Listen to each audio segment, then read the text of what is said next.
Everyone, अब हम देखेंगे एक्सरसाइज 5.1 एपी का क्वेश्चन नंबर 4 का second part. Which of the following are AP. हमें बताना है एपी है या नहीं है। यदि है तो अगली 3 टर्म्स हमें फाइंड आउट करना, और यदि नहीं है तो हमें अगली 3 टर्म्स फाइंड आउट नहीं करनी है। क्लियर है? तो आइए देखते हैं। सॉल्व। सबसे पहले गिवन कंडीशन हमारे पास क्या है? गिवन कंडीशन है 2, 5/2, 3 और 7/2। क्लियर है? A1 के समान है, A2 के समान है, A3 के समान है, A4 के समान है। अभी मान लिया, ठीक है, AP हो या ना हो, लेकिन अभी मान लिया कि A1 A2 A3 है। ठीक है, नाउ AP हो ये जानने के लिए हम क्या निकालेंगे? Common difference. Common difference D निकालेंगे। तो now D is equal to क्या? A2 minus A1। क्लियर है? A2 minus A1। तो D इज इक्वल टू क्या हो जाएगा हमारे पास? A2 क्या है हमारे पास? 5/2 और माइनस में क्या? 2। अब एक लोकल मेथड है कि 5/2 मतलब ढाई में से 2 गया, कितना बचेगा? आधा। भाई 2.5 में से 2 गया, 2.5 बोले तो 2.5, सो 2 गया तो कितना बचेगा? आधा। तो आधा आंसर वैसे ही आ गया। और मैथमेटिकली अगर हम देखें, भाई देखो 5/2 का मतलब क्या होता है? 2.5, और 2.5 का मतलब क्या होता है? 2.5, 2 और आधा। 2.5 में से 2 गया तो कितना बचा? आधा। कितना बचा? आधा। तो लोकल मेथड से आंसर वैसे ही आ जाता है। लेकिन यदि हम देखें, क्या मैथमेटिकली देखें, तो एलसीएम वगैरह हम ले सकते हैं। तो अपॉन में 1 मान लो, है ना। यहाँ 2 अपॉन में 1 मानते हैं, तो 2 1 जा 2। ठीक है, क्रॉस मल्टीप्लिकेशन करेंगे तो 5 1 जा 5 और 2 2 जा 4।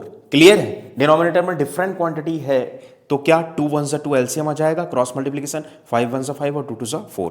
तो यहां मिल जाएगा हमें D इज इक्वल टू कितना? 5 में से 4 सब्ट्रैक्ट हुआ तो 1/2। क्लियर है? वैसे भी हमें 1/2 ही मिल रहा था और वैसे भी हमें 1/2 ही मिला। क्लियर है? अब यहां देखिए A3 माइनस A2 करेंगे तो 3 में से 2.5 गया, 3 में से 2.5 गया तब भी आधा। ठीक है, और यहां देखेंगे A4 माइनस A3 करेंगे तो 7.5, और 7 का आधा क्या? 3.5, 3.5 में से 3 गया तब भी आधा, मतलब ये AP है। तो यहीं से पता कर सकते हैं कि AP है। 2.5 में से 2 गया, आधा। 3 में से 2.5 गया, आधा। 3.5 में से 3 गया, आधा। क्लियर है? ठीक, नाउ अगेन D निकालेंगे, क्या हो जाएगा? A3 minus A2। तो D इज इक्वल टू क्या? A3 की प्लेस पर क्या रखेंगे? 3 माइनस A2 की प्लेस पर कितना? 5/2। ठीक है, मैथमेटिकली तो 3 में से 2.5 गया, आधा बचेगा, लेकिन लोकल मेथड से 3 में से 2.5 गया, आधा बचेगा, लेकिन mathematically D is equal to कितना? 2 1 जा 2, क्रॉस मल्टीप्लिकेशन 3 2 जा 6 और माइनस 5 1 जा 5। तो D इज इक्वल टू कितना मिल गया हमें? 1/2। कितना? 6 में से 5 गया, 1/2। क्लियर है? तो 2 में हमें चेक किया, और चेक कर सकते हैं, है ना। अगेन एंड अगेन 2 या 3 बार हमें चेक करना है, शायद 2 बार एक जैसा डी आ जाए, तीसरी बार ना आए। ठीक है, तो again and again we have to check for clarity, है ना। अगेन एंड अगेन हमें डी को क्या करना है? चेक करना है। क्लियर है? ये बात आपके समझ में आ गई? ठीक है, तो अगेन डी फाइंड आउट करेंगे क्या? A4 minus A3। ठीक है, तो D इज इक्वल टू हमारे पास क्या हो जाएगा? A4 की प्लेस पे 7/2, A3 की प्लेस पे हो जाएगा कितना? 3 अपॉन में 1 मानेंगे, है ना। एलसीएम लेंगे तो D इज इक्वल टू 2 1 जा 2, क्रॉस 7 1 जा 7, 3 2 जा 6। ठीक है, तो D हमारे पास यहाँ कितना मिल गया? D हमारे पास यहाँ मिल गया कितना? 1/2। तो 4 बार हमने जब देखा तो D इज इक्वल टू 1/2 1/2 1/2, मतलब कॉमन डिफरेंस एक जैसा है। तो हियर कॉमन डिफरेंस जो है वो इक्वल है, common difference are equal. So hence 2, 5/2, 3, 7/2 is in AP। कौन सी फॉर्म में है? AP में। क्लियर है? अब उन्होंने बोला है कि अगर AP की फॉर्म में है तो अगली 3 टर्म्स हमें फाइंड आउट करनी है। तो अगली 3 टर्म्स क्या? ये हमारे पास क्या है? A1 है, ये हमारे पास क्या? A1 A2 A3 और A4 A5 से हमें टर्म्स फाइंड आउट करनी है। A5 है तो होगी क्या? A+4D। क्या होगी? A+4D। तो फर्स्ट टर्म हमारे पास क्या है? फर्स्ट टर्म हमारे पास है A इज इक्वल टू 2, ठीक है। Common difference d is equal to क्या है 1/2।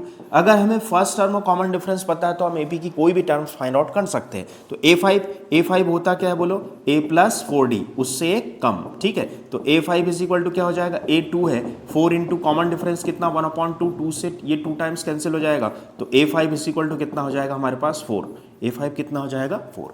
क्लियर है। और यहीं से पता लग सकता है कि 7.5 मतलब 3.5 के बाद और हम उसमें आधा ऐड करें तो कितना हो जाएगा 4, फिर अगला होगा 4.5 मतलब कितना 9/2। क्लियर है ना। अब अगेन A6 क्या होगा, A + 5D क्या होता है, A + 5D। तो A6 इज इक्वल टू कितना, ए हमारे पास है 2, 5 और D की प्लेस पे हमारे पास कितना है 1/2, ठीक है।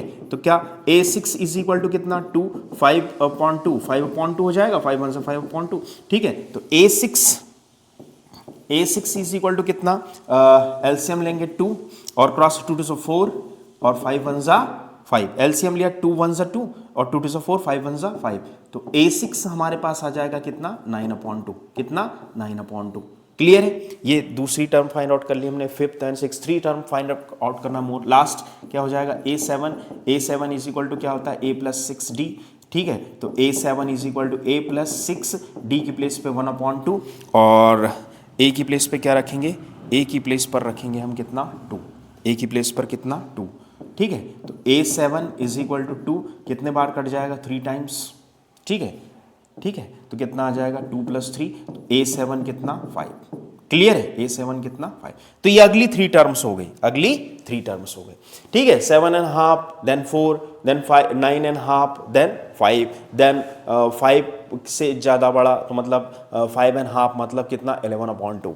क्लियर है, ऐसी मिलती चली जाएगी। तो AP की जो रिमेनिंग 3 टर्म्स थी वो कितनी हो गई 4,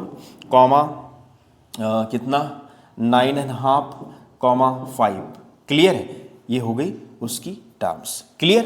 तो ये 3 मोर टर्म्स हमने फाइंड आउट करके दे दी और कॉमन डिफरेंस फाइंड आउट करके दे दिया, और कॉमन डिफरेंस की सहायता से हमने पता लगा लिया कि AP है या नहीं। तो आई होप आपको ये क्वेश्चन समझ में आया होगा। Thank you.